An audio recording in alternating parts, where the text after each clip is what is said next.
Okay, so continuing, now we're going to take a look at example 2.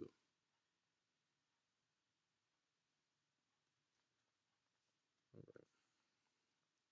So it says graphing a quadratic function in standard form. It says sketch the graph of f of x equals x plus 2 squared minus 3. Okay. So given in this form, we at least know the vertex, okay? So if we want to graph, now we know it's a parabola because the highest degree is 2. We have f of x only in terms of x, and the highest degree is 2, so it should make a u, or our parabola. Now in this form, it's given that this is our the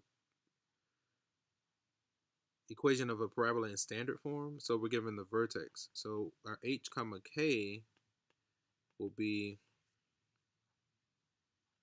so it's usually x minus h, so it's going to be x minus a negative 2. So our h is negative 2 and our k is negative 3. So that's the coordinates of our vertex. Because remember, the function in standard form is going to be f of x equals a x minus h squared plus k. All right, so then the h is the x component of our vertex and the k is the y.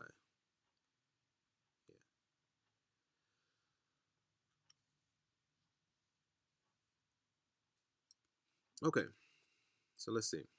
So we have the vertex. So we can actually use the axis of symmetry to generate the graph. So let's look at it. Let's go. Let's do some grid paper. And we'll do this. So if I want to graph this, my x is negative 2, my y goes to negative 3. So, and my a is my a positive or negative here? What's my a? So take a moment to see if you can identify what is our a in this case. So then our a in this case should actually be 1, which is positive. So our parabola should open upward. So if I go left 2 and down 3, so I'll do something like this.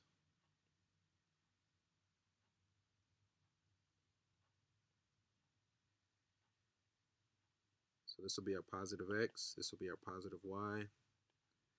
And we'll go, let's see, I'll go 1, 2, 3, 1, 2, 3, 1, 2, 1, 2, negative 2, and I gotta go down some more. 2, so 3 is about here. Let's clean it up. All right, so if we graph that vertex, so if we go left 2 and down 1, 2, 3, we are at this point. And let me move this down so I can see it better. It is just a little more realistic.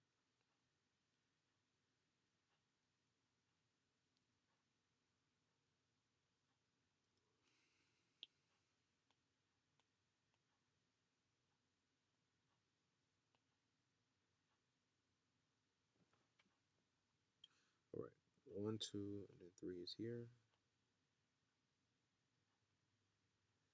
All right. So if we go left 2 and down 3, we are here. And then we can use the axis of symmetry. So the axis of symmetry goes through your vertex. So once you plot the vertex, then you are given your axis of symmetry.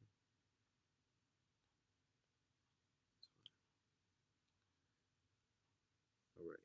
So this is our axis of symmetry. So then we want to choose points on either side of this axis of symmetry. So for instance, our x value is what, negative 2 right now? So if we just took one step to the right, what x value would we be at? We'll be at negative 1. So when x is negative 1, we can go ahead and find the y. So then if we plug in negative 1, we get 1 squared is 1, 1 minus 3 is negative 2. So at negative 1, we should be at negative 2, which is here. So then now, every time we get a point on the right of this axis of symmetry, we automatically get a point on the left. So when we go left, then we automatically get this point. Okay. Now when x is 0, that gives us 2 squared, which is 4 minus 3, which is 1. So when x is 0, y is 1, so we should be here. Now see, I went 2 to the right, so now if I go 2 to the left of the axis of symmetry, I should have, I'm going to automatically get this point here. 1, 2, 3, 4, and then 1, 2, 3, 4. So it looks good. Okay, and you can continue to generate the parabola using this technique. That's just using the axis of symmetry. So then, if we connect the graph with a smooth curve, we'll have something like that. Okay. So it says sketch the graph of this parabola. So all we did was plot the vertex, use our axis of symmetry, and then choose points on either side and confirm them in our axis of symmetry. Now I want to pull this up and show this. Yeah, there we go. Refresh. Let's go test it out. It looks okay. All right. So then I just want to confirm it with a graph. So we'll go to our y equals, and we're going to plot this. So we have x plus 2 quantity squared minus 3.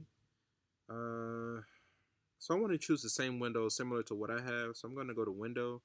Now my negative, I didn't when I was drawing it, I didn't make my window large enough for the right space.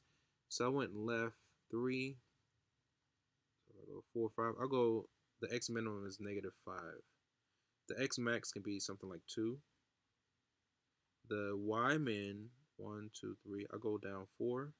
And the y max is 2. And the scale, we got to fix, okay, we made a mistake. So the x min is -5, the x max is 2, and x is going in steps of 1. The y minimum, 1, 2, 3, 1, 2, 3, 4. I'm just going to do -5. And the y max is 1, 2. I'm going to go up 2. I'm going to go in steps of 1.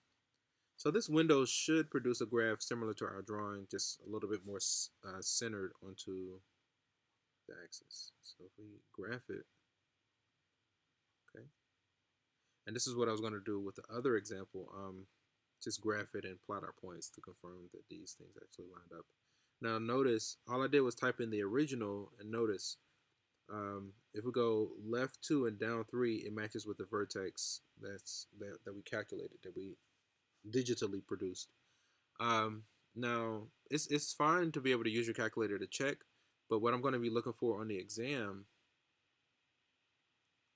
is what you see here drawn. So the way I drew it here, having the table and plot the vertex and use your axis of symmetry. These are the kind of things I'm going to be looking for. Notice that it's a clean graph. I clearly used my axis of symmetry. I plotted certain points, and I connected them with a smooth curve, and I extended the graph across the whole coordinate plane. So I didn't just do a small little scribble like this, and showing that I didn't really get it. I need something that's clear and crisp. So I'll be looking for points that you plot and a nice clean graph. So you don't want to do just a scribble. I think we might have time for one more before the timer runs out. We got 1 minute. Let me see. Finding the vertex. Sketch the graph of this. Okay, so we'll pick this up in the next part.